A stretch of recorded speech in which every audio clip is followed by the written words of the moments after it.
Hey everyone, Pugs here with two new reviews for y'all. Today, I'm covering The Incredible Shrinking Sponge and Sportz. For whatever reason, I thought both of these episodes were in season 11, and it's not that either of them are forgettable either, but more that I never really think about either of them for reasons that I'm sure will become clear over the course of this video. So, probably from that comment alone, you can guess why I don't think about these episodes. Oh well, I guess. I spoil my opinions all the time, so this is nothing new. Anywho, as always, thank you all for watching today's video, and now let's just get right into it. Well, this is gonna be a challenge, largely because I never had much to say about this episode. The Incredible Shrinking Sponge has always been an episode that never inspired much feeling in me, nothing more than a simple meh, anyway. Even when the episode was simply being teased, I had felt this way, and watching the episode however many times I have at this point has not really changed this opinion in any significant way. And this is largely because this episode had the misfortune of being a plot about a character shrinking, which is a kind of plot that bores the shit out of me. I don't like them, never did. Can't think of a single episode of a cartoon with this type of plot that I did like. So we're already starting off on the wrong foot here. And sure, Mermaid Man and Barnacle Boy 4 did manage to get in the good tier when I reviewed it, but that episode was more about SpongeBob irresponsibly using the belt than it was a shrinking adventure, so that's why it just managed to get to that tier by the skin of its teeth. But this episode is a much more classical shrinking plot, so let's see if it can break the curse?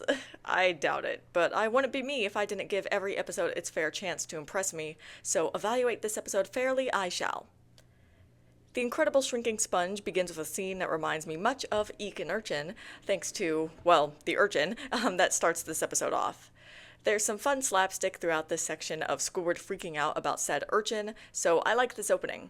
I think it's funny that I bring up Eek and Urchin here, since Squidward has much of the same reactions here as he did in that episode, but SpongeBob acts quite differently.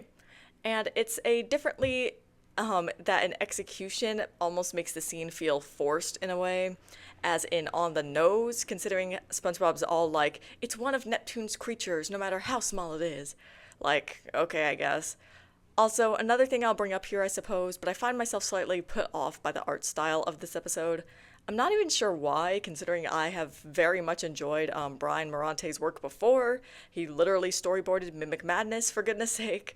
But I don't know, just something doesn't feel right. Which is honestly a good way to describe how I feel about this episode so far. Like, there's a sense of disconnection here. Probably because I already have an aversion to the plot that I know is coming. So even as I try to be as fair as possible, that judgment still does influence things. Anyway, we get our titular shrunken sponge when SpongeBob turns the grill up too high and shrinks himself because of the heat of it. You know, it's been a while since I've had to make this complaint, but it looks like we're back to this again. Why? Oh, why? Am I seeing SpongeBob running around buck naked right now? Like, I don't want to see this. Obviously not because there's anything to see, though more on that in a second, but because I just don't love the idea of having our main character who is typically clothed running around unclothed. Not to mention his design is worse without his clothes. But anyway, back to the side comment I just made. But like, one thing that bothers me so much about this is how when SpongeBob first gets shrunken down, the first thing he does is take some pickles and place them on the front and back of his body.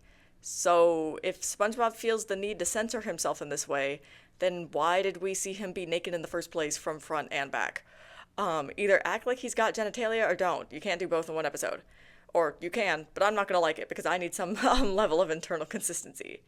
This was one of my many critiques of Hooky, and I'm bringing it back here because it bugs me.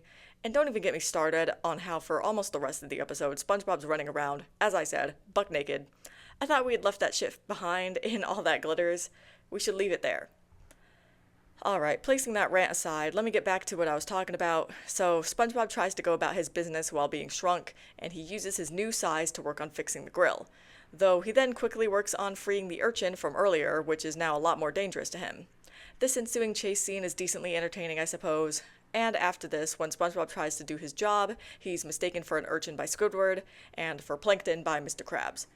Both of these are just forced and nonsensical to me, but okay. At least Karen knows that it's SpongeBob, and Plankton gets quite the kick out of SpongeBob being half a millimeter shorter than him. Well, whatever makes the dude happy, I suppose. SpongeBob ends up being launched back to the Krusty Krab and mistaken for an action figure. This episode is really just about SpongeBob experiencing what Plankton does on the daily, huh? After some more shenanigans, finally, Mr. Krabs and Squidward realize that SpongeBob's been shrunk down. Mr. Krabs decides to use this as a business opportunity, as he tends to do, and I'm honestly just grossed out. This entire episode unsettles me. I think that's another reason why I don't like shrinking plots. Anyway, after a montage that I don't like, Squidward accidentally uses SpongeBob to wash the dishes, which ends up growing him back to normal size, and then a lot bigger than that. And then the episode ends. Alright then. I guess my main complaint about the incredible shrinking sponge is that it just feels like nothing happens. So many of the events in the episode feel disconnected, and nothing feels cohesive. And I'm just rather bored throughout the whole thing. And that's not even mentioning how at some points I feel uncomfortable. So not too pleasant of a watch for me. Seems like it couldn't break the shrinking plot curse after all. And while I don't think this episode is strictly bad, it's definitely worse than okay tier, and so I'll be putting it in my mediocre tier, coming in with a score of 5.9 out of 10. I bet you guys think that the first thing I'll be saying about this episode is that I mix it up frequently with extreme spots, right? Well, not this time. Similar to my comments about Plankton Retires and New Leaf, this episode, Sportz, just exists in a whole separate part of my brain than extreme spots.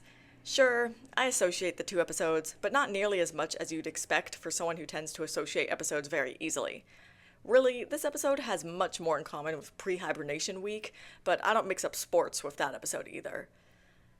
Sportz takes absolutely no time to get started, which is a kind of haste that I can appreciate. The episode begins with SpongeBob and Patrick doing something involving a trash can, and this lasts for about 5 seconds until a box of Sandy's stuff makes its way to their front yard.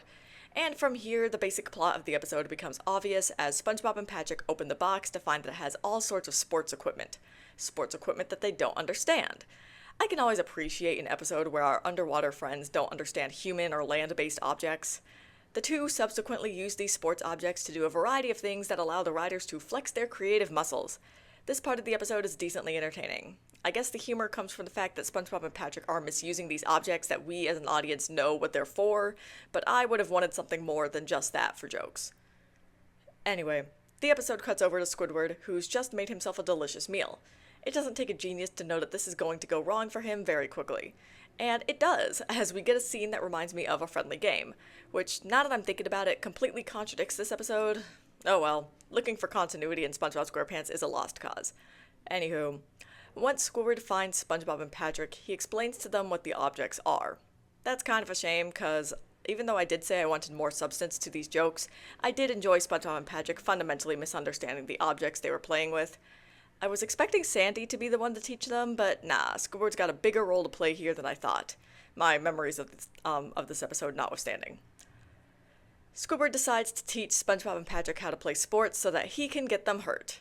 Funny that this episode is coming so soon after life insurance because I'm seeing some real similarities here. And also, I think this was a less interesting direction for this episode to go in than just keeping the focus on SpongeBob and Patrick, to be honest. But whatever, we move. Squidward manages to get SpongeBob and Patrick hurt in a variety of ways. None of the jokes here really do it for me, except for the one with the sharks. That was pretty funny.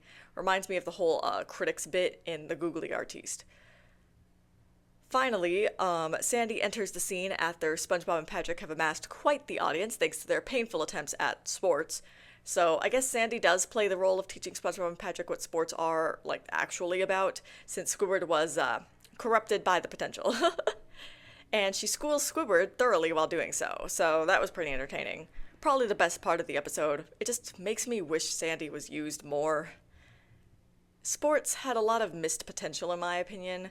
Things just didn't pan out to be as entertaining as I'd expected them to be going into this episode and seeing the setups for various things, and that's too bad. I wish Sandy had been brought in earlier, or maybe that Squidward wasn't in this episode, or I don't know. I just wanted something a bit different than what we got. And what we got was alright, I guess, but not really what I was hoping for. And so I'm putting this episode in my okay tier, where it comes in with a score of 6.8 out of 10. As always, I'll be ending this video with some closing thoughts of mine. I guess now that I'm thinking about it, this is like the worst pair of episodes we've had in quite some time. Not necessarily the worst rated episodes, but like the first time we've had two episodes below the good tier together like this. since Drive Thru and The Hot Shot, which were the episodes right before A Friendly Game, coincidentally. It's also true that Little Yellow Book and Squid Baby were right next to each other in production order, but they were not sister episodes, so they don't count for this metric that I'm talking about. Still wild that they were back to back like that, though. Anyway, I'm realizing that I'm like so fucking behind in posting my season 15 reviews. It's just hard to sit down and do it without dropping a shit ton at once. I'm honestly behind on a lot of things regarding my reviews, but it's fine. If I need to take a break, I'll take one. Y'all know this. Well, I guess that's really everything I can think to bring up in these closing thoughts, so I'll go ahead and end things here, and I'll see y'all in the next review.